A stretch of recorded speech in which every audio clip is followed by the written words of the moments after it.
안녕하세요. 여러분. 자, 오늘도 여러분하고 또 이 상법 공부를 좀 해보겠습니다. 자, 33강이 되겠네요. 오늘은 여러분하고요, 어, 회사의 구조조정과 관련되는 그 제도에서, 채권자 보호 절차가 필요한 경우에 대해서 한번 검토를 해보겠습니다. 예, 그런 문제도 좀 나왔습니다. 나왔기 때문에 굉장히 포괄적으로 물어보는 질문인데 한번 우리가 살펴봐야 될 것 같고요. 그다음에 이 합병 같은 것에 이제 합병 무효해소라든지 그죠? 이 소송 관련되는 이 문제도 등장을 했군요. 한번 검토를 해보도록 하겠습니다. 이번 시간에. 자, 9번 문제가 되는데 이거는 여러분들하고 어떤 거냐면 2018년에 나왔고요. 변시 7회가 되겠습니다.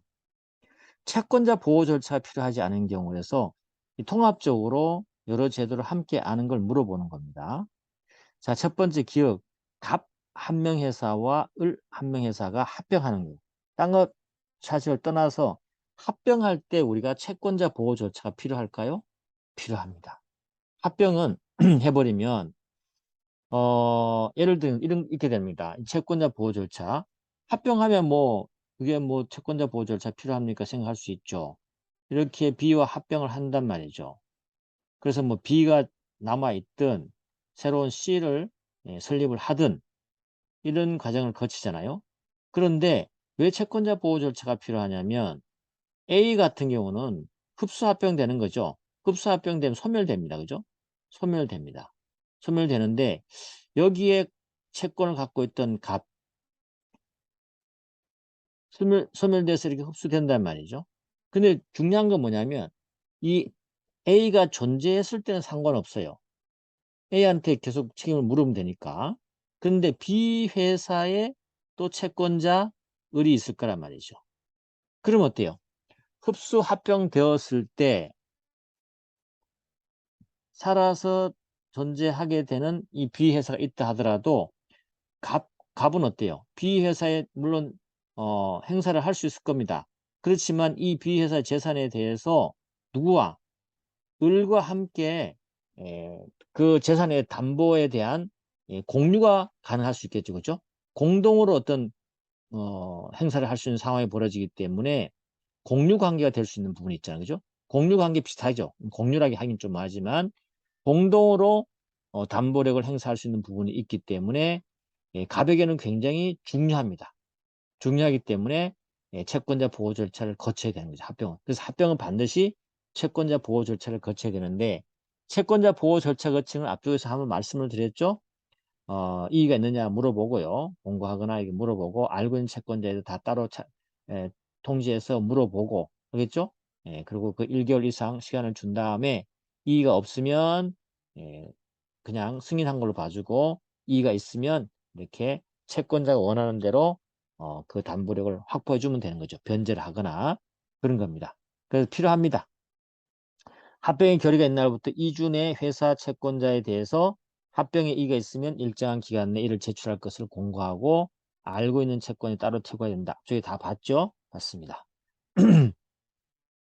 두 번째, A 주식회사가 B 회사의 완전 자회사인 B 주식회사를 흡수 합병한다.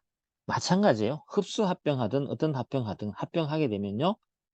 거기에 합병해서 소멸되는 회사의 채권자들은 담보력이 다른 또 합병하는 다른 회사와 함께 공동으로 담보력을 잡아야 되기 때문에 손해가 발생할 수밖에 없죠. 그렇죠? 그렇게 생각하시면 됩니다. 자, 디귿번 가보시면 C 주식회사의 모든 주주가 동의를 했어요. C 주식회사의 모든 주주가 동의를 하고 C 회사 주주가 자신이 소유하고 있는 회사, 그죠? 주식의 전부를 완전 모회사가 되는 D 주식회사에 이전하는 거죠. 이전하고 D 회사가 발행하는 신주를 배정받은 주식의 포괄적 교환. 이 포괄적 교환에는 채권자가 뭐 C 주식회사의 채권자든 채권자들에게 어떤 담보력의 변화가 있을까요? 전혀 없습니다. 그냥 주식만 교환하는 거예요. 둘 다 살아서 존재하고 있죠. 교환하면서 그죠? 단지 모자 회사가 될 뿐이지 채권자에는 전혀 영향을 주지 않습니다. 그래서 주식의 포괄적 교환은 채권자 보호 절차가 필요 없다. 이거 하나 알아두셔야 돼요. 알겠죠? 중요한 포인트가 되는 거죠. 그래서 어떤 경우에도 채권자의 이해관계에 영향이 없거나 손해가 발생하지 않기 때문에 보호 절차가 필요 없다. 됐죠? 포괄적 교환이었습니다. 합병은 필요하고 그 다음에 포괄적 교환은 채권자 보호 절차가 필요 없다. 머릿속에 딱 집어넣으시고 그리고 지문 하나하나를 여러분 걸 만들어 가십시오. 모든 법 과목이 마찬가지입니다. 여러분 자기가 모든 걸 다 알려고 노력하시면 안 되고요. 중요하고 핵심되는 부분을 조금씩 완벽하게 알아나가다 보면 그게 확대되면 나중에 눈덩이처럼 있죠. 이렇게 자기 지식이 늘어나고 그 과목에 대한 공부량이 확산되는 거거든요. 그래서 차분히 침착하게 중요하다 반드시 알아야 된다는 그러한 전제가 되는 주제들이나 이런 것들은 여러분이 확실히 알고 가는 것도 좋습니다. 물론 처음에 공부할 때는 그걸 다 알려고 해서 넘어가서는 안 돼요. 왜냐하면 전체적으로 다 순환이 돌아가고 전체 과목을 보고 다른 데서 연결되는 그 연결고리들이 많고 하기 때문에 전체를 볼 줄 알아야 되거든요. 그래서 처음 공부하면 안 되지만 이젠 여러분 다 몇 번 공부하셨잖아요. 이런 경우는 조금씩 좀 다져가면서 공부하는 게 굉장히 중요하다는 거 말씀을 드립니다. 자, 리을번 가보시면 이 주식회사가 이 회사의 완전 모회사가 되는 이거네요. 이 주식회사가 이 회사의 완전 모회사가 되는 F 주식회사를 설립하는 거네요. 아, 설립을 해서 이 회사의 주주가 소유하고 있는 주식을 전부 다 새로 설립된 회사에 다 넘겨버립니다. 이전해버리죠. 이건 뭐죠? 이렇게 할 때 이걸 우리가 포괄적으로 이전한다는 겁니다. 그래서 포괄적 교환하고 포괄적 이전의 구조를 여러분 알고 있어야 되죠. 포괄적 교환은 기존 존재하는 회사들끼리 주식을 교환해서 모자 회사 관계를 만드는 것이고, 포괄적 이자는 새로운 회사를 하나 만들어서 그 새로운 회사에 주식을 다 넘겨줘 버리고 스스로 자기는 자회사가 되고 새로 설립된 회사는 모회사가 되는 관계를 우리는 포괄적 이전이라고 합니다. 여기도 마찬가지로 포괄적 이전 하더라도 그죠? 이 자회사가 되는 회사는 계속 존속하고 있는 거죠. 그렇기 때문에 굳이 여기도 채권자의 어떤 지위가 불안하거나 손해가 나는 일이 없습니다. 알겠죠? 그래서 여기서도 뭐가 없다? 채권자 보호 절차가 할 필요가 없다. 됐죠? 끝. 그래서 포괄적 교환, 포괄적 이전이 뭔지 머릿속에 정확히 떠오르시고 여기에는 채권자 보호 절차가 필요 없다라는 까지 여러분이 논거도 생각을 하시면 끝나는 거예요. 됐죠? 이제 정리를 합니다. 합병, 포괄적 교환, 포괄적 이전, 채권자 보호 절차 필요 없는가 이렇게 한번 또 암기를 하십시오. 다 아는 거 있을 수도 있습니다. 그렇지만 혹시 모르는 학생이 있다면 지금 이렇게 복습을 하시기 바랍니다. 그 다음에 X 주식회사가 분할해서 Y 주식회사를 설립하면서 분할하네, 분할. 분할해서 Y주 설립하면서 분할 회사인 X회사와 단순 분할 신설 회사인 Y회사가 분할 전에 X회사 채무에 관해서 연대 책임을 지는 부담하는 분할을 했다. 이거는 어떨까요? 이 그림을 한번 생각해 보면 되죠. X 주식회사가 있었는데 이렇게 어때요? 이렇게 X 주식회사, Y 주식회사로 분할해서 Y 주식회사를 새로 설립했단 말이죠. 이랬었는데 이 단순 분할 회사와 할 때 여기 X에 대한 채권자가 있단 말이죠. 갑이라는 채권자가 있다 합시다. 이랬을 때 갑에게 손해나는 건 어떤 것일까요? X가 갖고 있던 이 재산의 채권의 담보 재산이 감소되거나 못 받을 상황이 되면 안 되는 것이죠. 그죠? 그런데 하고 난 다음에 뭐가 됐어요? X와 Y가 어떻게 한다 그랬어요? 아예 연대 책임을 진다고 했어요. 연대 책임. 그러면 갑은 어때요? 채권 담보가 변화가 있어 없어요? 변화가 없죠. 그렇죠? 손해날 게 없어요. 이럴 경우는 어때요? 채권자 보호 절차가 필요하지 않습니다.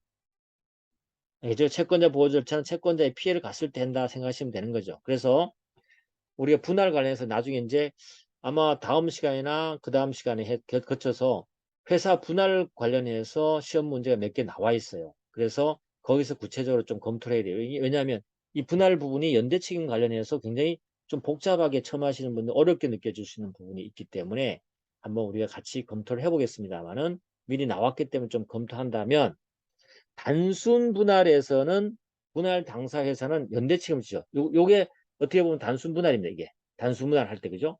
서로 연대 책임지기 때문에 굳이 채권자 보호 절차가 필요가 없어요. 그런데 만약에 이 분할하면서 주주총회 특별 결의로요 연대 책임을 배제하고 분할 책임화 하는 경우가 있거든요. 그럴 때는 분할 책임이 되면은 분할 책임이 되잖아요. 그때는 분할 전 회사의 채권자에게는 담보력이 감소하는 거하고 똑같습니다. 그러니까 채권자 보호 절차를 거쳐야 돼요. 그리고 그런 것도 있고 또 분할 합병이라고 있거든요. 이 분할 합병은요. 이 합병이 끼어들기 때문에 언제나 채권자 보호 절차가 필요합니다. 우리 합병에서 채권자 보호 절차 필요했잖아요. 그거와 동일합니다. 자, 그런 내용을 우리가 한번 정리를 한번 해보면 이렇게 정리될 수 있어요. 단순 회사 분할에서 채권자 보호 절차에서 단순 분할했다. 원칙이 조문에 가보면요. 분할 전 회사가 연대 책임을 진다고 나와 있어요. 그렇기 때문에 보호 절차가 필요 없어요. 근데 예외적으로 주총의 특별 결의로 우리 각자 분담해서 책임질 거다. 분할 채무로 변경할 수 있거든요. 그러면 채권자 보호 절차가 거쳐야 되는 거예요. 알겠죠? 그리고 분할하고 분할 합병을 하잖아요. 하면 이게 분할 채무화가 돼버립니다. 분할 채무가 되어버리기 때문에 분할 합병 양 당사자의 채권자는요. 책임 재산을 공유하는 것이기 때문에 이거는 혼자서 담보력을 하다가 다른 사람과 함께 담보력을 갖게 되면 이 담보력이 감소되는 거잖아요. 채권자에게 피해가 줄 수 있기 때문에 채권자 보호 절차가 필요한 거예요. 이거 다시 한번 나중에 다음에 문제를 한번 다뤄보도록 하겠습니다. 그 다음에 이제 10번을 한번 가보시면 2019년에 나왔던 문제네요. 변 18회. 합병 무효의소. 간단하게 한번 살펴보겠습니다.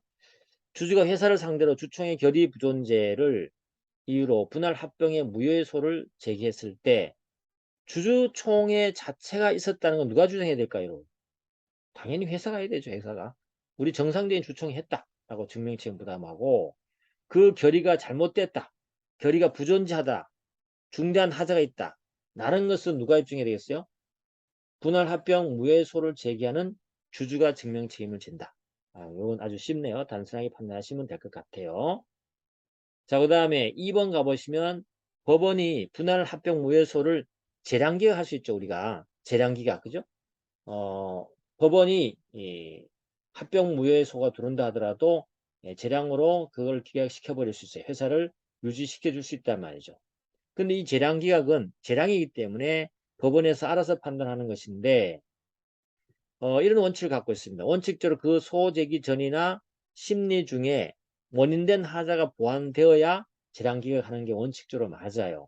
그런데 보완을 하라고 한다 하더라도 절대적으로 보완할 수 없는 성질의 사항이 있을 수 있단 말이죠. 그러면 이때는 어떻게 될까요? 보완할 수 없기 때문에 재량기각을 하면 안 되겠죠. 라고 생각할 수 있겠죠. 근데 이거는 재량으로 하는 거기 때문에 이런 상황이 된다 하더라도 설령 하자가 보완이 될 수 없다 하더라도 회사의 현황 등 재반 사정을 해서 재량 기각할 수 있는 것이 이 재량 기각 제도의 취지라고 판례가 말해줍니다. 알겠죠? 여기에 있는 요 숨어 있는 요거 좀 알아둬야죠. 절대로 보완할 수 없는 상황이 있었음에도 불구하고 재량 기각할 수 있느냐? 할 수 있다. 알겠죠? 그래서 재량 기각이라 하는 겁니다. 자, 그 다음에 3번 가보시면 합병 무효의소에서 피고간 청구 인락은 효력있다. 이 청구 인락은 아무나 할 수 있는 게 아니에요. 알겠죠? 이 청구 인락에 대해서 자유롭게 처분할 수 있는 자만이 할 수 있습니다. 알겠죠? 그래서 합병 무효에서 피고가 청구 인락을 해버린다. 안 되는 거죠. 그래서 당사자의 자유로운 처분 허용되는 권리에 대해서만 허용되기 때문에 이렇게 주청 결의하여 다투는소라든지 합병 무효소에서는 인정되지 않습니다. 알겠죠? 또 설령 했다 하더라도 효력이 없다. 이게 정답이 됩니다. 그 다음에 합병 등기에 의해서 합병의 효력이 발생했다. 합병 효력이 이미 발생해 버렸어요. 이럴 때는 아까도 본 적 있지만 합병 결의 무효 확인의 소만은 독립된 소로 할 수 있어 없어요? 없다. 그죠? 맞는 말이네. 맞는 말이네. 그죠? 맞는 말입니다. 자, 그 다음에 5번 지문. 합병 무효 판결의 효력은 대세적 효력이다. 알겠죠? 합병의 효력이 무효 판결이 승소가 되면 다른 자들은 또 이 그 부분에 대해서 다시 다툴 수가 없습니다. 알겠죠? 없기 때문에 그렇게 된다라고 보시면 되는 거죠. 자, 이렇게 해서 우리 합병 관련해서 무효의 소까지 한번 검토해 봤습니다. 채권자 보호 절차와 오늘 여기까지 하겠습니다. 수고했습니다.